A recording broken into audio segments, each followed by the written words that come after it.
They left her chained under the storm, but an unknown man approached and changed her fate. "Please don't leave me here." April's voice trembled amidst the rain hitting her face as if punishing her. The chains tightened on her wrists, cold and cruel, stuck to the iron of the gate. Her blue dress was barely a sticky, dirty rag, and her blonde hair fell wet over her shoulders. She could hardly see, barely recognizing the glare of headlights when Miguel slammed the door of the white truck. Miguel didn't even look back. "You brought this on yourself, Abril," he said dryly, his face hardened behind the wheel. In the back seat, the child slept. Everything was so fast, so absurd. Abril couldn't scream anymore. If she woke Santiago, she knew how Miguel could get. Her heart pounded violently, louder than the thunder. The truck started, and the wheels splashed. Dirty water. Shivering, barefoot in a puddle, she tasted the bitter flavor of defeat and rage in her mouth. Fear gnawed at her chest. Only the creaking of the chains could be heard. "Please, please, let someone see me." The wind pushed harder, and the storm grew. Suddenly, another flash, a different engine sound. It wasn't the patrol car she feared so much. It was an old car, its color indistinct in the wet shadows, stopping a few meters away, lights flickering on the asphalt. A man lowered the window. He had dark skin, short hair, and though he was far, he seemed strong. She hesitated whether to beg for help or fear him more than Miguel. "Hey!" the man shouted over the rain. "Are you okay there? What happened? Help me!" She fought back tears, raised her hands, and the chains rattled. "Please, they left me here. They took my son." The man hesitated for a few seconds, as if weighing his own safety, then got out of the car with determined steps, his black clothes soaking instantly. He walked toward her, dodging puddles, looking around. Calm down," he said. Upon reaching her, he crouched to inspect the chains. "Who did this? Are you hurt?" Abril shook her head, clenching her teeth. "It was Miguel, my ex. He took my son. He took everything, my papers, my bag. Please, don't let the police find me like this." The man frowned, looking straight into her eyes without judgment, only urgency. "I'm going to help you, but I need you to stay calm. Do you have anything to cut this?" "No, I don't have anything." She broke down, crying in frustration. "I do," he said, and ran to his trunk under the storm. He returned with a small crowbar, knelt without, caring about the mud, struggling with the unyielding links. Water ran down their skin and hair, melding them into a single desperate moment. "What's your name?" he asked while forcing the tool. "Abril. I'm Adrian. I'm not going to leave you alone. You hear me?" He looked at her seriously, as if his words were certain. Almost there. The last link gave way with a screech. Abril fell forward, weak, and he caught her by the arms. For a second, it was just water and ragged breaths. Thank you," she repeated, unsure if she was crying or laughing. He checked her bloodied wrists. "We have to get out of here," he said. "Can you stand? Does anything hurt?" "I just want my son," she whispered. "We'll find him, but first we need to move. I don't know if anyone else is coming." Headlights appeared around a corner, accompanied by 2 red lights reflected in the puddles. The patrol car. Abril's eyes whispered terror. Adrian took her arm. "Listen to me. Trust me. They won't help you, okay? Miguel probably told them. Another story. We have to run." There was no time to hesitate. Adrian pulled her gently, running together through the curtain of water. The sound of the patrol car, the crackle of the radio, distant shouts. "Stop! Stop!" But Adrian kept saying, "Don't stop," squeezing her hand. They crossed a side street, dodging flashlight beams, jumping puddles and trash bins. The air smelled of dampness, fear, and broken promises. Abril felt her feet freezing, her dress clinging, her chest about to burst. The only warmth was Adrian's firm hand pulling her. They hid behind a graffitied wall, hearts pounding in their throats. Adrian peeked toward the avenue. "They'll check everything. We have to cross to the other side. My car's there." "I can't," Abril sobbed. "I can't anymore. I have no strength." He held her. "Yes, you can. Listen to me. You and your son aren't alone, you hear me?" Suddenly a burst of sirens, the patrol car passing close, police motorcycles searching under the rain. They're after you, Adrian said, voice low. Miguel called them, said you were going to take the kid without permission. They're blaming you. April looked at him, desperate. But he's my son. I wouldn't do anything wrong. It's all a lie. I know. But that doesn't matter if they believe something else. They won't ask you first here.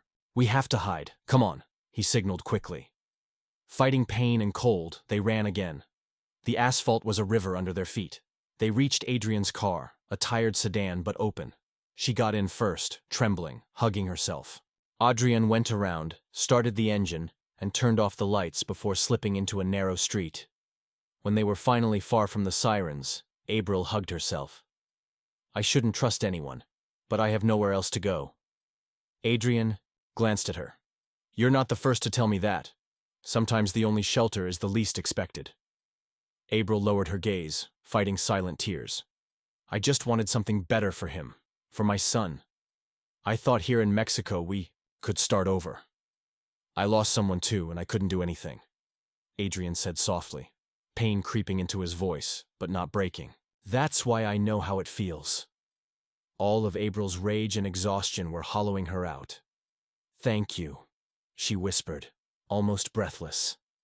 The rain pounded the windshield relentlessly as the tired engine pulled them away from the nightmare. Two strangers bound by the storm and fear. But something in Adrian's voice, in the strength of his hands, made her think for the first time that maybe, just maybe, she was alive, because someone was meant to help her keep going. That same night, neither the water nor the fear stopped. Adrian's car engine hummed with effort, weaving through narrow streets where the rain flooded the drains, and the lights flickered. Every siren's wail, every distant radio crackle, made April shrink as if they'd find her any moment. We're going to my workshop, Adrian said, choosing streets carefully, glancing more at the rear-view mirrors than ahead. No one looks there at this hour. No one bothers. April could barely speak, clutching the seatbelt, still trembling, not daring to look at her marked wrists. They arrived in 20 minutes, though to her it felt like an eternity. Outside, the rain fell as if it would never stop. Adrian's workshop sat between two closed shops, with a graffitied blue gate and a crooked awning. Adrian got out first, checking the street twice to ensure it was empty, then signaled with his hand. Come, quick. She obeyed, running inside. The workshop smelled of oil, dampness, and old metal. Tools hung on walls, junk scattered around, a hydraulic jack in the corner, but no luxury. In the background, a small radio murmured a distorted salsa station. Are you cold? Adrian asked, searching through a pile of clothes on a wheelchair. A little, April replied, her voice broken. He handed her a gray sweatshirt and a bottle of water. Take this, put it on, he said, turning away to give her privacy. There's a bathroom in the back if you want to wash your face. April hesitated but accepted, wrapping herself in the dry, comforting weight of the borrowed fabric. She tried to wash the blood from her wrists. The cold water was her only solace. She wanted to cry but had no tears left. When she returned, Adrian was waiting at a low table, setting out 2 cups of instant coffee. It's not much, but with this weather, only chocolate's missing, he joked, trying to lighten the air. April barely smiled, too drained for gratitude, and sat across from him. The warmth of the cup brought a bit of clarity. Where did you learn to break chains like that so easily? She asked suddenly, her voice cracked but curious. Adrian shrugged. It's what I do. Sometimes you have to help people who are stuck, or worse. That's Veracruz. A tense silence enveloped them, only the irregular rhythm of the rain filling the workshop. Why did you help me? Her question was soft but heavy with distrust. He looked up. Seriously? Because someone should have helped my sister when she needed it. He pressed his lips together, looking away, and because no one deserves to be left alone under the storm. She stayed quiet, processing that. I don't have anyone here either, just my friend Jimena and my son. And now... Her voice broke, but she forced herself to continue. Miguel took Santiago. I don't know where he might take him.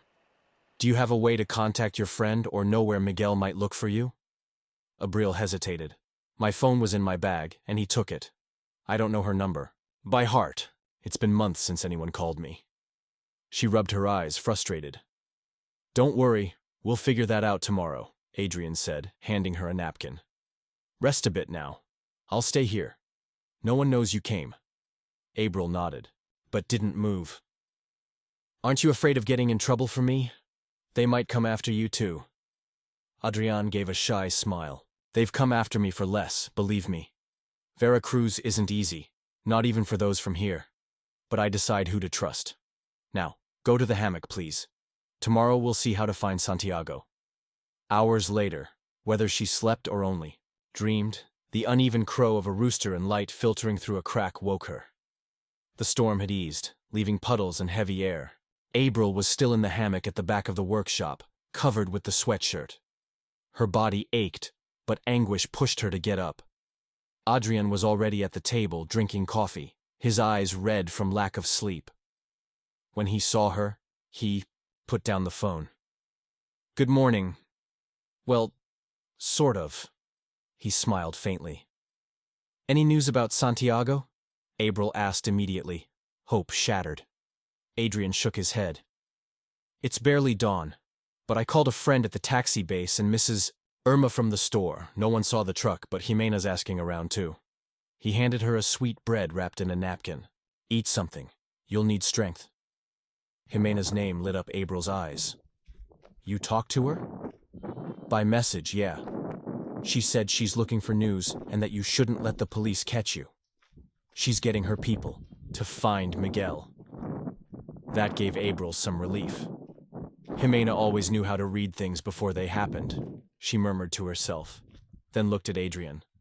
Thank you, really. Voices sounded outside, the morning bustle of the neighborhood, a neighbor sweeping her sidewalk, tamale vendors shouting from afar. Inside, Abril only wanted to go out, fight, run, but uncertainty pinned her to the chair. Last night, when you mentioned your sister, she broke the silence, curious. She left for the States, Adrian said, looking down. She tried to cross, but no one heard from her again. I stayed here, taking care of the workshop. Every time I help someone, I think of her. They looked at each other for a few seconds, something shifting. Suddenly, the phone vibrated on the table. Adrian answered. Gil, good. He paused, listened, nodded several times. Thanks, Jimena. No, not yet. She's here with me. Let me know anything. He hung up and looked at April nervously. Miguel didn't leave the port. They saw him near the boardwalk with the kid asleep. Jimena thinks he's planning to leave by the highway, but not now. He's waiting for something. Maybe money. Abril stood up abruptly. We have to go. She paused, remembering the danger. What if it's a trap? What if Miguel's waiting for me to follow? Adrian approached slowly. You're not going alone. No one's turning you in, Abril. First, we think. If Jimena can get her people moving, we can too. I know drivers, people from the neighborhood. No one knows the city better than us. The excitement prickled April's skin. What if I never find him? She whispered, almost giving up. Adrian placed a firm hand on the table. We'll get Santiago out, wherever he is. I promise, but you have to trust. You're not alone anymore. He was tempted to hug her, but only gripped the napkin in his hands. The phone rang again. A message. He's moving. Be careful. Don't go alone. They looked at each other, understanding that the night was just a warning. The real danger was just beginning. The morning was barely waking, puddles reflecting the weak sun filtering through wrinkled clouds. The workshop smelled of metal and cold coffee. Adrian organized tools in silence while April, sitting in the hammock, couldn't stop staring at the silent phone. Jimena's last message churned like a stone in her stomach. He's moving. Be careful. Don't go alone. April rubbed her arms, finally daring to speak. Do you think Miguel's really planning to hand Santiago over to someone? Even in our worst fights, I never thought him capable. Adrian let out a sigh. You never really know people. When money's involved, many change. My sister trusted her ex too much. It cost her dearly. April felt a chill harsher than the previous night's cold. I'm scared, Adrian. Not just of what Miguel might do, but because here, they don't believe me. The police don't ask questions. They don't see me. Adrian hesitated but leaned on the table. They'll listen, but not now. First Santiago. Then let whoever needs to come. A nervous knock on the gate startled them. Adrian raised a hand for silence and peeked through a crack. It was a woman in an orange raincoat, glancing anxiously around. Relax, it's Jimena, he said quietly, opening the door just enough. Jimena entered quickly, dripping water. Nobody followed you?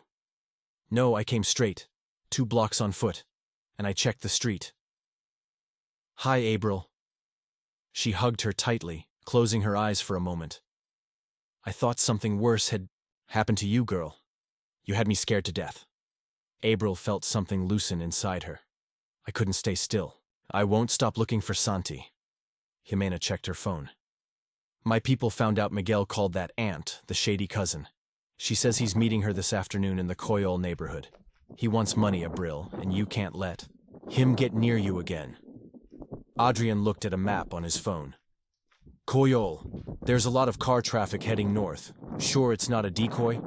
I don't think so, Jimena said. He's waiting for a payment, but the aunt never cared. For Santiago. She's only taking him because they offered her something. It's already arranged. April felt breathless. We're wasting time. What do we do? Watch him. Call the police? No way, the police, Adrian interrupted. They'll blame you and me in 2 seconds. There's another way. I know, a combi driver who passes through there every day. If we convince him, he can let us know if Miguel shows up, and maybe we can get close, hidden. Jimena nodded. I can get 2 guys from the neighborhood collective to watch the entrances. No confrontations, just a heads up. What if he sees us? April asked, staring at Adrian. Then he sees me, not you. You never get out of the car, okay? Adrian said firmly. If you see him, you hide. That's clear. The important thing is Santiago. The plan came together in half an hour. Jimena left first, nervous but determined. Abril squeezed her hand before she went. Promise me, if something goes wrong, you'll take care of Santiago and my mom if she makes it here. You'll see him yourself, Jimena said, hugging her tightly and leaving under the drizzle. Adrian invited Abril to get into the old sedan. Don't worry, this car can handle anything, he joked, though the tension didn't ease. They drove slowly through streets where kids played soccer barefoot, and water dragged plastic bags. Adrian turned the radio low, just to fill the silence. If you see anything weird, tell me, he said. If we need to bolt, we bolt. No. Questions, no hesitation. Are you scared? April asked, studying his quiet profile. Of course. But I'm more scared of doing nothing. When they reached the Coyol neighborhood, they parked behind a stopped blue combi. In the distance, the yellow gate of the described house was barely visible. The driver, a thin, dark-skinned man with a friendly face, greeted Adrian with a gesture. I'll wait here. If I see the white truck, I'll signal, he murmured from the window. The wait was endless. April sweated coldly, replaying every memory, every word from Miguel. Adrian didn't push conversation, just passed her water, bottles and granola bars like he was comforting an old friend in a hospital. An hour and a half later, the driver raised his hand and pointed down the street. The white truck appeared slowly, windows rolled up high.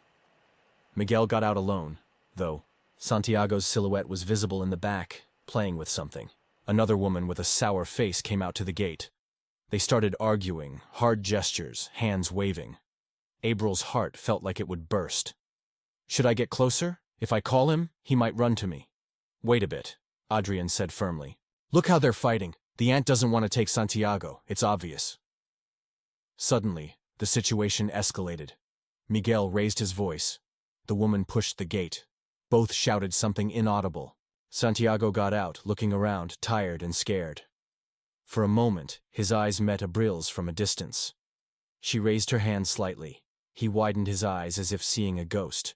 Miguel turned, noticed, and yanked the child back. The driver muttered, They saw you, boss. Adrian started the car instantly. Abril, duck. Pull the sweatshirt over you and stay down. I'm not leaving, Adrian. My son's there. My son. Listen to me, please, he said. breathing deeply, looking at her. It's not just your life, it's more. The aunt ran out of the house, shouting and calling someone on the phone. A black car screeched to a stop. Two men got out quickly, eyeing Miguel, then scanning the street. Adrian turned off the engine, sensing danger. "This is a trap," he whispered. "They're waiting to catch someone." Adrian's phone vibrated. "Jimena, get out. They saw you. Those men are the kind who cover tracks. Don't run, but don't get closer." April trembled, unmoving. She saw it in Adrian's wet eyes. She had to choose. "I can't lose again. I can't." He squeezed her hand. "You won't lose him, but they won't catch us today either. We'll meet. Jimena, rethink and do it right." For a second, April felt an unknown strength. She managed to peek through the window and saw Santiago, who, from afar, amidst sobs, made their secret gesture, two fingers together on his chest, a silent, "I love you," from the other shore. Adrian's car pulled away slowly, stealthily through alleys. In the distance, the chase was just beginning. But for the first time, April didn't feel alone. Maybe fate lets go of your hand. But there are strangers who arrive to show you the way again. That same afternoon, the rain was just a memory stuck to the asphalt, the air carrying the distant murmur of the sea. Adrian's workshop was quiet. The main door lowered, only a crack letting in light to keep watch from inside. Abril didn't want to eat. Her stomach knotted. Adrian went in and out of a small room with an old radio and a borrowed laptop, monitoring messages. Jimena, from some secret spot, sent short voice notes via WhatsApp. "Sure you don't want some soup?" Adrian asked, clinking a spoon against the pot. April shook her head, eyes on the dead phone. "When I see Santi again, then I'll eat. Anything," she whispered. Adrian sat across from her, water bottle in hand. "Today we made ourselves visible, April. That has risks, but it also puts pressure. If Miguel feels cornered, he'll want to move fast. We have to stay alert." They stayed quiet, occasionally hearing motorcycles pass or a fruit vendor's shout. Suddenly, Adrian's phone vibrated. Jimena again. "They're watching him. He's moving tonight. Don't go alone. I think Miguel knows we're after him, but there's someone else with him. I don't know how many. I'll try to get closer." Abril swallowed, fear shrinking, almost pure rage. "I should be there, not Jimena." "She knows how to move," Adrian said, trying to calm her, though he was boiling inside too. If anyone can sound the alarm, before things get ugly, it's her. The afternoon passed between strategies and silence. At times, Adrian shared mundane childhood stories to distract her. The port fair, the first time he built an engine. April listened half-heartedly until she dared ask, "Why stay in Veracruz if your sister's gone? If you've lost so much, why not leave?"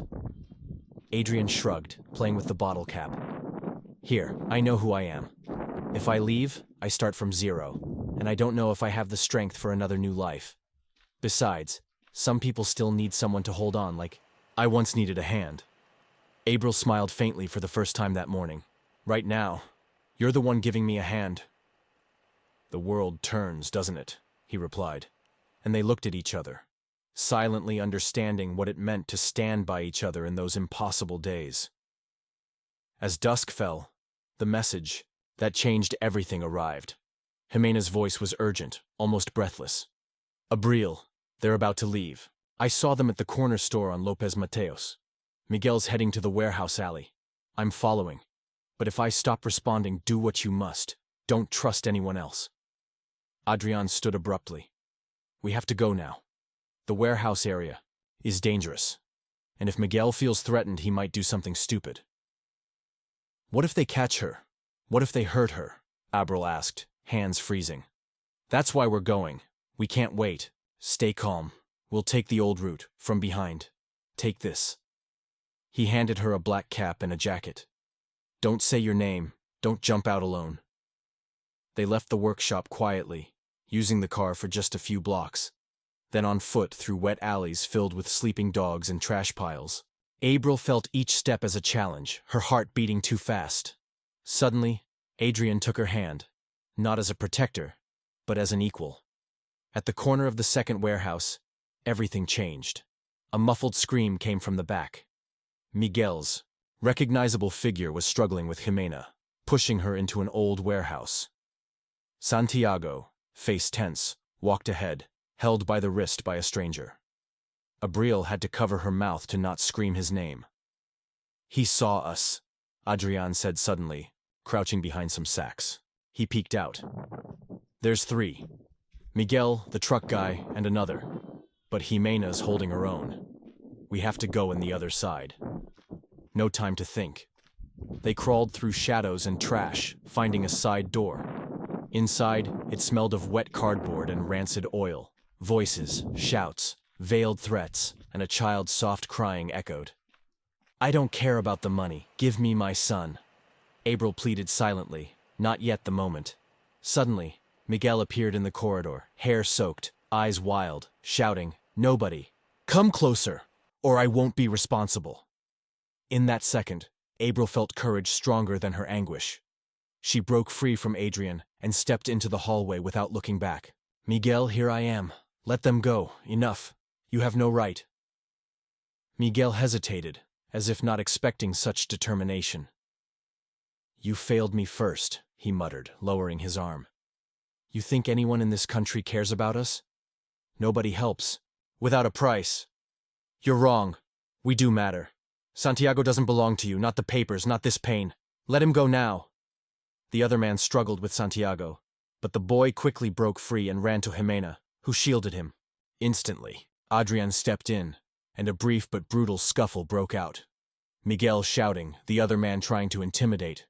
Jimena using her body as a shield, Adrian defending her. In the chaos, Santiago seized a distraction, pressing a button on the truck's key fob in his pocket. A deafening alarm blared outside, lights flashing, the brutal noise alerting neighbors. "Now!" Adrian shouted, pushing Abril toward the side exit.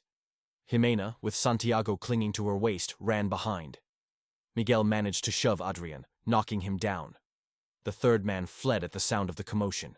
Santiago's cries, and the general panic drew the neighborhood's attention. Within 2 minutes, whistles, hurried footsteps, and police voices rang out. "Stop! Let him go!" Miguel tried to run but was stopped by 2 neighbors before reaching the street.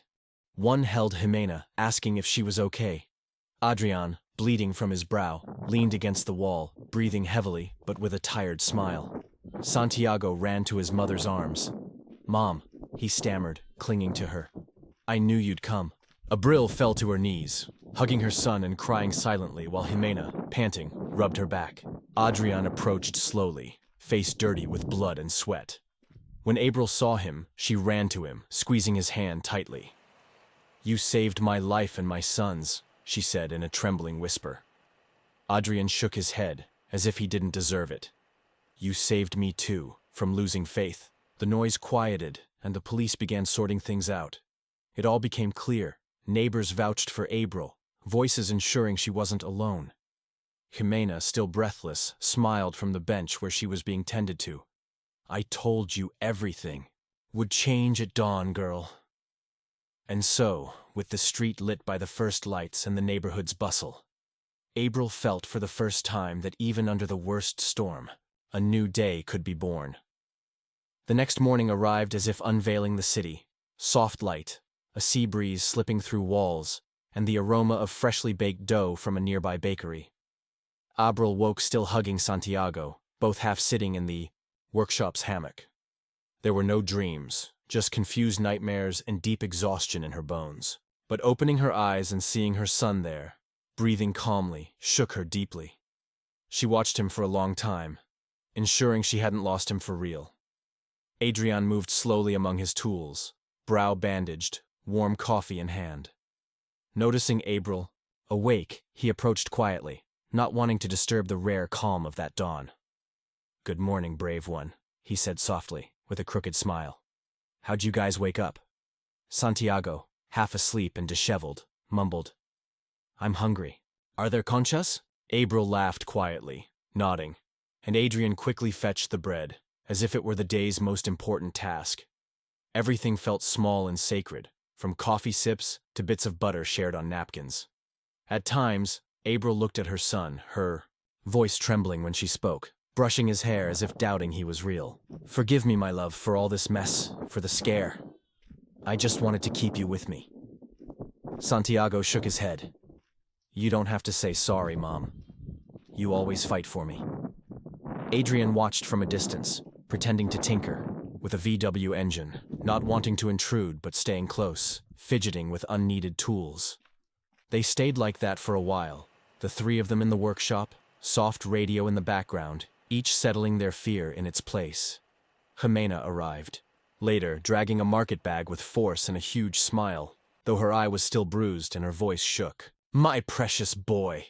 She launched herself to hug Santiago, who nearly vanished in her arms. We were all waiting for you, huh? No more scaring your mom like that. Santiago laughed for the first time in days. Abril hugged Jimena too, and, for a minute, only the four of them existed. No one asked how they'd slept. They all knew it'd take time to find a quiet night again. They'll look for us for statements, Jimena said later, pulling out papers. The police have to put on their show, but several neighbors spoke up for you, and I pulled some strings, you know, she said with a wink. Abril swallowed, unsure. Where's Miguel?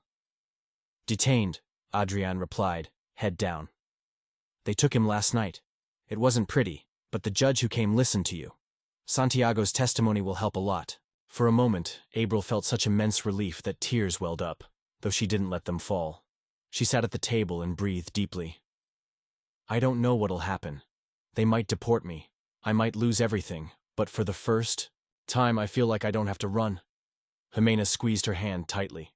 This time, we're together. No one's leaving you alone, Abril. The rest of the morning passed with calls and visits from neighbors bringing food, asking about Santiago, or just checking in. Adrian got messages from the neighborhood. Anything you need, we're here. If you need, we'll do a collection. No one said it outright, but it was clear. This makeshift family was now part of the community. Near noon, an older woman knocked, holding a folded document and a large container of tamales. I don't know the Venezuelan much, she told Adrian quietly. But if her kid wants, so do I, just like my own son. And if we have a party here someday, let all three come. Adrian accepted the gesture almost shyly, but looked at Abril, knowing that simple "you belong here" weighed more than any promise. When they were finally alone for a moment, Adrian sat beside Abril on the doorstep. They stayed silent, watching cars pass, kids returning to the streets, life resuming as if nothing happened. Do you think this will ever end? Abril asked, voice low. That one day I can walk without wondering if they're watching me or if they'll take Santi. Adrian stayed quiet, looking at his workshop as he had many times, but now with a different light. I think fear never fully goes away, but you learn to live in little gaps where peace slips in, even just a bit. And you've earned that right. Abril rested her head on his shoulder, for the first time without flinching. Santiago played with Jimena across the workshop, building forts with tires and empty boxes. I don't know how to thank you for all this. If you hadn't shown up, Abril started, voice catching. Maybe I'd never have gotten out of that storm. Adrian hesitated, staying silent, hands clasped. Sometimes I think I found you because life owed me a chance to do something right, he said softly. I didn't protect my sister, Abril, but I can protect you if you let me. She looked at him, searching if he meant it or was just calming her. But his gaze was clear, no pretense. I don't want you to go, Abril said suddenly. I don't want this to end and forget everything. If you ever have room in your life for something more, Santiago and I could stay. Adrian smiled, lowering his head so she wouldn't see how moved he was. In this workshop, there's always a bit of space left. Besides, Santi's already organizing my tools, so if you leave, I'll get lost again. Abril laughed genuinely. There wasn't much to say, just staying there together, breathing the salty air, feeling that maybe this time they could stay.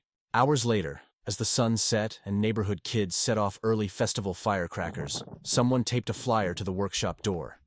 Integration Fair, all invited, new neighbors welcome. No one signed it, but seeing it, Abril knew she'd crossed. The widest chasm, loneliness. That night, the four ate together without fear or rush. Abril shared stories from Venezuela. Jimena spoke of her dream to start an orphanage. Adrian told Port anecdotes, until Santiago, tired but happy, fell asleep in his mother's arms. For once, there were no threats, no running, no fear of the police, just mingled voices, the smell of sweet dough, and the certainty that even under a storm, someone can rescue you and help you start again, no matter how impossible it seems.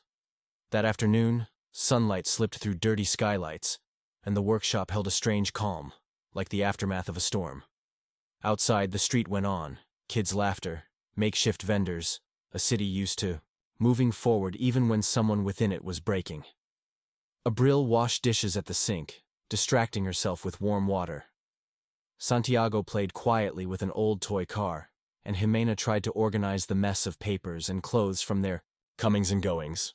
Adrian stood by the door, unsure whether to stay or go find something needed.